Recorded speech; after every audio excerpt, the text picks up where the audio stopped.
You're listening to Short Inspirations from Ralph. What is the meaning of life? Part 4.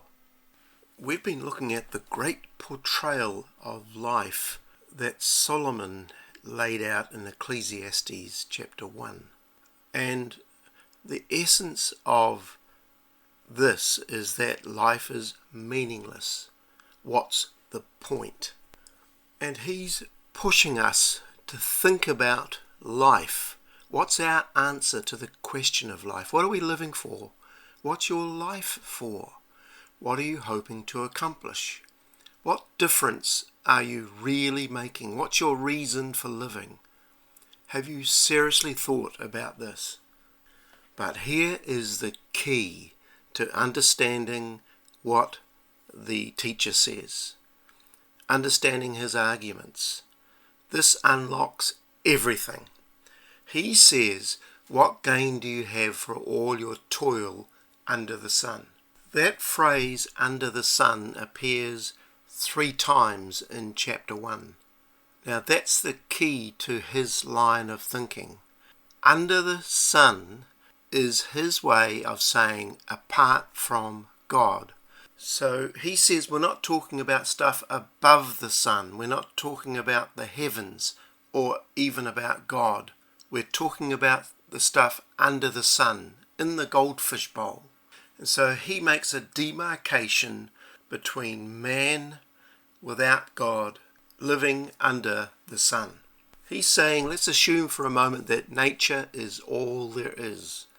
Let's assume for a moment there is no God, there is no eternity, and there is no soul. Let's assume that the only life there is life under the sun.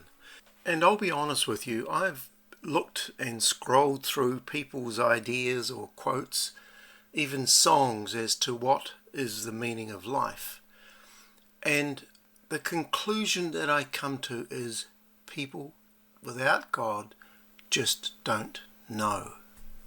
If you look at Neil Diamond's song, He Ain't Heavy, He's My Brother, he starts off with, the road is long with many a winding turn that leads us to who knows where. Paul McCartney sung about the long and winding road. And many of the quotes that I've read, while sounding good, actually don't know either. They don't agree with each other. There's no consistent theme.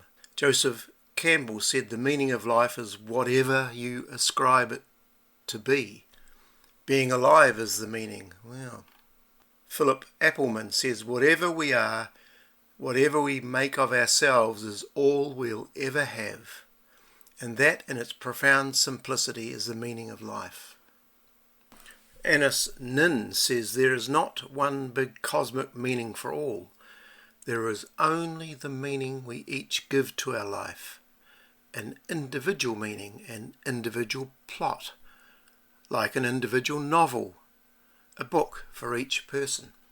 Arnold Schwarzenegger said the meaning of life is not simply to exist, to survive, but to move ahead, to go up, to achieve, to conquer.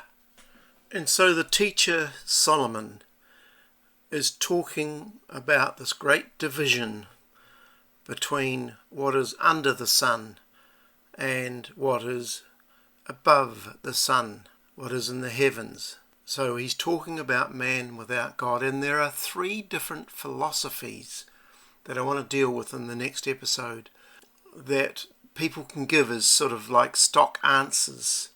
There's the humanist who says the meaning of life is to make the world a better place to live. There's the hedonist, which says life is meaningless, of course. Therefore, the only way to find meaning is to enjoy the little time we have here on earth and to find meaning in the day in and day out pleasures of life. The hedonist. Then there's the existentialist, and they say there's no meaning. You just have to come to terms with that. You have to embrace that, and you have to create your own meaning. But if you seriously think about them, and we'll look at this in the next episode, they're all completely ridiculous, and they fall apart. Keep listening. God bless you.